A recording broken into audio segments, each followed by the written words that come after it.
Hi மக்களே, good morning. இன்றைக்கி நாங்கள் என்ன சமைக்கிறோன்னா கடல மாவு குழம்பு.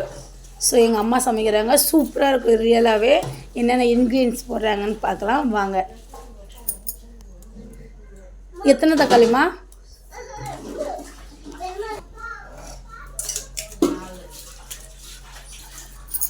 எத்தனை தக்காளிமா? 4. ஓகே, 4 தக்காளி, 4 பச்சை மிளகா. அவ்வளோதான், தக்காளி போதுமாம்மா? நெக்ஸ்ட்டு பச்சை மிளகா எத்தனை? 4. ஓகே. வெங்காயம் எடுமா சிவானி, 2 வெங்காயம் எடு.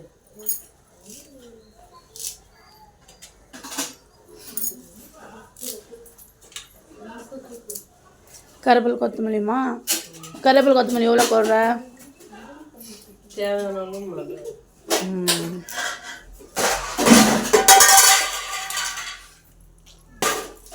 எத்தனைம்மா? 2 வெங்காயம். சரி.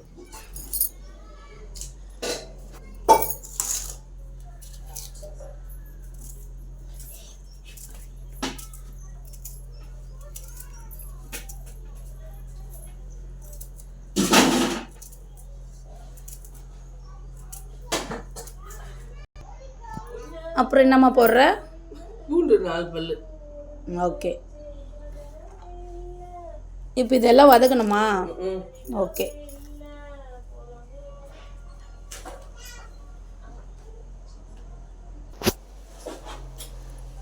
அவ்வளோதான் மக்களே, அம்மா எல்லாமே வந்து கட் பண்ணி வச்சிட்டாங்க. என்னென்ன கட் பண்ணிக்கிறாங்கன்னா, ஒரு 4 தக்காளி, ஒரு 2 வெங்காயம், அப்புறம் ஒரு 5-6 பல்லு பூண்டு, அப்புறம் பச்சை மிளகா, அப்புறம் கருவேப்பிலை, அப்புறம் கொத்தமல்லி. இவ்வளோ தான். இது வந்து நம்ம என்ன பண்ண போகிறோம், எண்ணெயில் வதக்க போகிறோம்.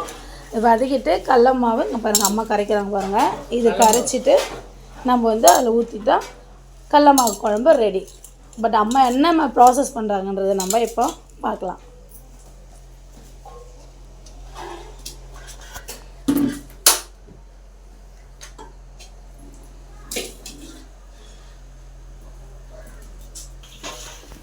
இப்போது தேவையான அளவுக்கு ஆயில் கொஞ்சம் விட்டுக்கலாம்.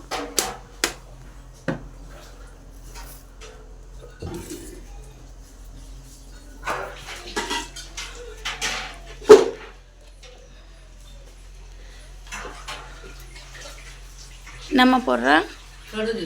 ஓகே. நெக்ஸ்ட்டு கடுகு.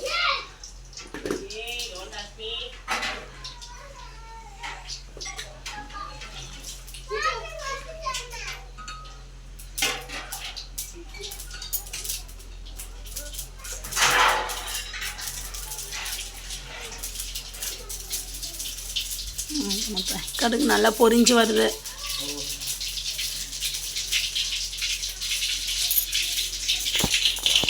இப்போ நம்ம போடுற வெங்காயம்.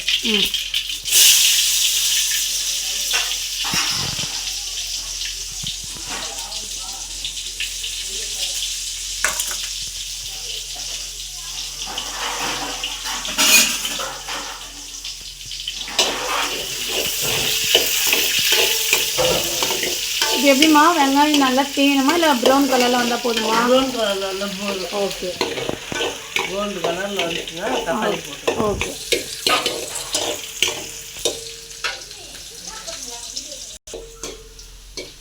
மக்களே, நல்லா வந்து வெங்காயம் வந்து நல்லா கோல்டிஷாக ஆயிடுச்சு. இப்போ நெக்ஸ்ட் வந்து ஆக்சுவலாக பட்டை போடுவாங்க, நம்மக்கிட்ட பட்டை சாதம்லாம் இல்லை. ஸோ அதனால் நம்ம வீட்டில் இதில் வச்சு எல்லாமே ஓகே. இப்போ எல்லாமே ஆட் பண்ணிடுறாங்க. கூட வந்து அம்மா என்ன ஆட் பண்ணியிருக்காங்கன்னா நம்ம மஞ்சள் தூள் தானம்மா? மஞ்சள் தூள் வந்து கொஞ்சமாக ஒரு சின்ன டீஸ்பூன் அளவுக்கு ஆட் பண்ணியிருக்காங்க. அது வந்து நல்லாயிருக்கும், நல்லா ஒரு ஃப்ளேவர் கொடுக்கும் அது. ஸோ கலரும் நல்லாயிருக்கும். அதனால் தக்காளி எல்லாம் ஒன்றா போட்டு ஆட் பண்ணிட்டாங்க. இப்போ நெக்ஸ்ட்டு வந்து உப்பு வந்து எவ்வளோம்மா போடணும்? ஓகே, நம்மளுக்கு எவ்வளோ தேவையோ அவ்வளோ. அவ்வளோதான் மக்களே. இப்போ வந்து அது வந்து நல்லா வந்து எண்ணெயிலே நல்லா வதக்கணும், நல்லா அது வதங்கி வரணும். ஸோ அது நல்லா வதங்கி வர டைமில் நம்ம கரைச்சி வச்சுக்கிற கடல மாவு வந்து நம்ம அதில் ஊற்றிட்டு நல்லா ஒரு கொதி விட்டுட்டு அவ்வளோதான். கொதி விட்டுட்டு ஒரு கொஞ்சம் கொத்தமல்லி போட்டு நம்ம இறக்கிட்டோம், அவ்வளோதான். பூண்டு மறுபடியும் போடணுமாம்மா? ஓகே. இப்போ ஆல்ரெடி அதில் ஆட் பண்ணியிருக்கிறியா நீ? மக்களே ஆக்சுவலாக எடுத்து வச்சுருந்தாங்க பார்த்தே அது இடித்து போடுறாங்க அவ்வளோதான்.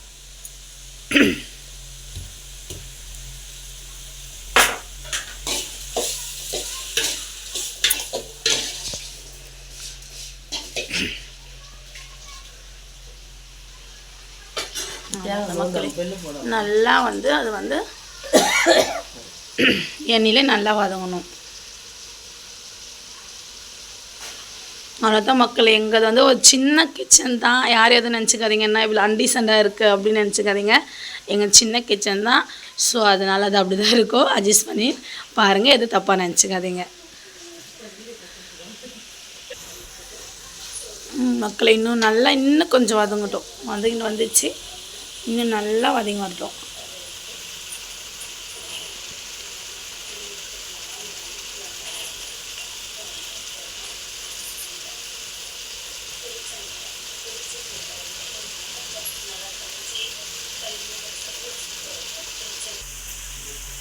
நம்ம ஆட் பண்ணுற மிளகாத்தூள். ஓகே, என்ன மிளகாத்தூள் அது காட்டு, அந்த பேக்கெட் காட்டு, ஃப்ரண்ட்டில் காட்டு. ஓகே, இது வந்து சக்தி ரெட் சில்லி பவுடர் மக்களே. காரத்துக்கு வந்து நம்ம ஆக்சுவலாக பச்சை மிளகா ஆட் பண்ணியிருக்கிறோம். பட் இது வந்து இன்னும் கொஞ்சம் நல்லாயிருக்கும். ஸோ அதனால் வந்து எங்கள் அம்மா வந்து ஓகே பாருங்கள் கொஞ்சம் தான் போட்டிருக்காங்க. ஸோ நம்ம தேவையான அளவு போட்டுக்கினா போதும். சும்மா ஒரு இன்ச்சு நல்லாயிருக்கும். ட்ரை பண்ணி பாருங்கள், சூப்பராக இருக்கும் மக்களே. போட்டுன்னு நல்லா இப்போ பாருங்கள், நல்லா தக்காளி வந்து நம்ம தக்காளி சட்னி வைக்கிறோம் இல்லையா, அந்த மாதிரி நல்லா வந்துச்சு பாருங்கள் மக்களே. இப்போ நம்ம கடல மாவை ஆட் பண்ணிக்க வேண்டியது தான், அவ்வளோதான். ஆட் பண்ணிக்கின்னு அதை நல்லா கிண்டிடணும். இப்போ நம்ம தண்ணி உங்களுக்கு எவ்வளோ தேவை நீங்கள் அவ்வளோ ஊற்றிக்கலாம். ஏன் நம்ம தண்ணி எவ்வளோ தேவை அவ்வளோ ஊற்றிக்கன்னு சொல்கிறோன்னா, இது வந்து கெட்டியாகும். ஸோ அதனால் வந்து உங்களுக்கு எவ்வளோ தேவையோ அவ்வளோ வந்து நீங்கள் என்ன பண்ணிக்கலாம், தண்ணியை வந்து நல்லா நீங்கள் ஆட் பண்ணிக்கலாம். இல்லை எனக்கு குழம்பு வந்து எனக்கு கெட்டியாக தான் வேணும்னா நீங்கள் தண்ணி கொஞ்சம் ஆட் பண்ணிக்கலாம். இல்லை எனக்கு நல்லா தண்ணி மாதிரி வேணும்னா நீங்கள் தண்ணி நல்லா தாராளமாக ஆட் பண்ணிக்கலாம். ஸோ நாங்கள் எங்கள் ஃபேமிலிக்கு ஏற்ற மாதிரி அம்மா வந்து இப்போது தண்ணி வச்சுருக்குறாங்க. எங்களுக்கு இது ஓகே. ஸோ அவ்வளோதான் மக்களே. இப்போ இது நல்லா கொதித்து வரணும். அவ்வளோதான் மக்களே. ஒரு பக்கம் சாம்பார் ஆகிட்டு இருக்குது, ஒரு பக்கம் இட்லி வந்துட்டு இருக்குது. பட் இது இல்லாமல் நம்ம வந்து இப்போ வந்து சட்னி அரைக்க போகிறோம். ஏன் சட்னி அரைக்கிறேன்னா, எங்கள் ஹஸ்பண்ட் வந்து மாவு குழம்பு சாப்பிட மாட்டாங்க. ஸோ அதனால் வந்து அவங்களுக்கு மட்டும் அம்மா என்ன பண்ணுறாங்கன்னா சட்னி ரெடி பண்ணுறாங்க. சரிங்களா? சரி வாங்க சட்னி எப்படி செய்யணும்னு பார்க்கலாம். அவ்வளோதான் மக்களே. இப்போ வந்து சாம்பாரும் இட்லியும் வெந்துட்டுருக்கோம். அதுக்கு இல்லாமல் வந்து நம்ம குட்டி தோட்டத்தை வந்து நம்ம இப்போ பார்த்துருக்கலாம். ஸோ இது வந்து இன்றைக்கி மார்னிங் நாங்கள் அதுக்கு தண்ணி நல்லா தாராளமாக விட்டுட்டு இருந்தாங்க. பாருங்கள் எவ்வளோ அழகாக சிரிச்சிட்டு இருக்கிறாங்க பாருங்கள். நல்லா தாராளமாக விட்டுட்டோம். அங்கே பாருங்கள் மக்களே, எல்லா பசங்க எல்லாம் ஜாலியாக விளையாடிட்டு இருக்கிறாங்க. லைஃப் இப்படியே இருந்தால் நல்லா இருந்திருக்கும். சின்ன பசங்களாகவே. பெரிய பசங்களாம் ஆகிட்டு எவ்வளோ ப்ராப்ளம்ஸ் எவ்வளோப்பா சொல்கிறதுக்கு இல்லை மக்களே. பாருங்க அவ்வளோதான் மக்களே. இங்கே பாருங்கள், ஒரு பக்கம் கடல மாவு குழம்பாயிட்டு இருக்கு, ஒரு பக்கம் இட்லி இருக்குது. ஸோ இப்போ நெக்ஸ்ட்டு ப்ராசஸ் மம்மி என்ன பண்ணுறாங்கன்னா தேங்காவும் கடலையும் போட்டு சட்னி ரெடி பண்ணுறாங்க. ஸோ அதனால் தேங்காய் எடுத்துக்கினாங்க ஆல்ரெடி. தேங்காய், அதுக்கப்புறம் பாருங்கள் பச்சை மிளகா, அதுக்கப்புறமேட்டுக்கு நெக்ஸ்ட்டு வந்து கடலை போட போகிறாங்க. பாருங்க பார்த்துமா ரெடி ஆகிட்டே இருக்கு.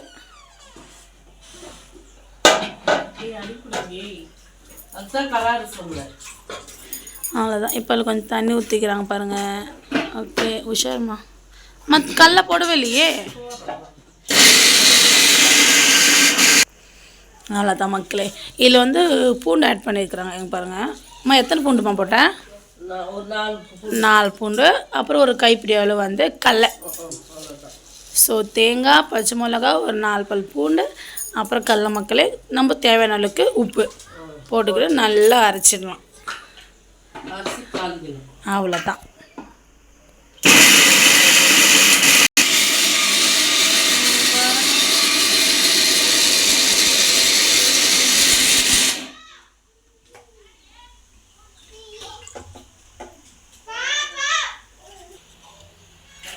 பாருங்கள் மக்களே, குழம்பு நல்லா கொதிச்சு வந்துச்சு.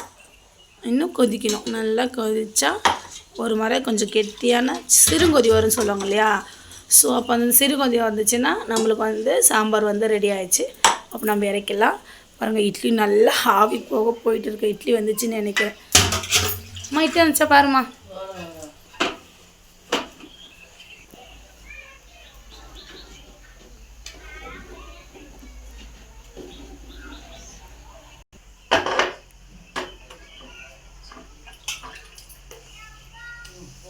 நம்ம இட்லி ரெடி ஆயிடுச்சா?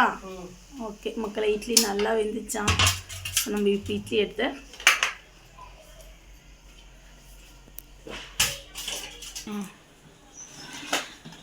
அவ்வளோதான் மக்களை இட்லி பாருங்கள் எவ்வளோ சாஃப்டாக வந்துருக்கு பாருங்கள். அவ்வளோதான் இட்லி எடுத்து காட்டுமா எவ்வளோ சாஃப்டாக இருக்குது பார்க்கலாம். பாருங்கள் மக்களே எவ்வளோ சாஃப்ட்னஸாக வந்துருக்கு பாருங்கள். நல்லா சூடு செம்ம சூடு மக்களை இட்லி. அவ்வளோதான் மக்களே அவ்வளோதான் மக்களே இட்லி ஆயிடுச்சு. இப்போ வந்து நம்ம சட்னி வந்து நம்ம தாளிக்க போகிறோம். ஸோ அம்மா வந்து கடாயில் வந்து எண்ணெய் ஊற்றிட்டாங்க. ஸோ எண்ணெய் நல்லா காஞ்ச பிறகு நம்ம வந்து கடுகு கொஞ்சம் லைட்டாக ஆட் பண்ணிக்கலாம். குழம்பு பாருங்கள் நல்லா கொதிச்சு வந்துட்டு இருக்குது. ஸோ நம்ம குழம்பு கொதிக்கிறதுக்குள்ளே நம்ம வந்து சட்னி ரெடி பண்ணிடலாம். ஆக்சுவலாக மக்களே இந்த கடல குழம்பு வந்து நீங்கள் கடல மாவுலேயும் செய்யலாம், இல்லை கடல பருப்பை ஊற வச்சுட்டு அதில் கூட நம்ம நைட்டு ஃபுல்லாக ஊற வச்சுட்டு காலைல அரைச்சி நம்ம செய்யலாம். நல்லாயிருக்கும். மாவுலேயும் செய்யலாம், கடல பருப்புலேயும் செய்யலாம். சூப்பராக எனக்கு ரொம்ப ரொம்ப ரொம்ப ரொம்ப பிடிச்ச ஒரு குழம்பு இது. சூப்பராக காலை நல்லா சுட சுட இட்லி மாவு வச்சு சாப்பிட்டாங்கன்னா வேறு லெவல் அல்டிமேட்டாக இருக்கும் மக்களே. ஸோ இப்போ அம்மா எண்ணெய் ஊற்றிட்டாங்க. அவ்வளோதான் மக்களே சட்னியும் ஊற்றிட்டாங்க. அவ்வளோதான் இங்கே பாருங்கள் மக்களே சட்னி ரெடி. அதுதான் மார்னிங் எங்கள் வீட்டில் இப்போ டிஃபன் ரெடி ஆயிடுச்சு மக்களே. வாங்க சாப்பிட்லாம். குழம்பு கொதிச்சிச்சாம்மா? அவ்வளோதான் குழம்பும் கொதிச்சிச்சு மக்களே. அவ்வளோதான் மக்களே சட்னி ரெடி, சாம்பாரும் ரெடி. வாங்க மக்களே சாப்பிட்லாம். ஓகே மக்களே பாய். நான் போய் சாப்பிட்ற பயங்கரமாக எனக்கு பசி இருக்குது. நம்ம நெக்ஸ்ட் வீடியோவில் பார்க்கலாம். இந்த வீடியோ உங்களுக்கு பிடிச்சிருந்தால் லைக் பண்ணுங்கள், ஷேர் பண்ணுங்கள், கமெண்ட் பண்ணுங்கள். மறக்காமல் மக்களே சப்ஸ்கிரைப் பண்ணுங்கள். ஓகே மக்களே நம்ம நெக்ஸ்ட் வீடியோ பார்க்கலாம். பாய்.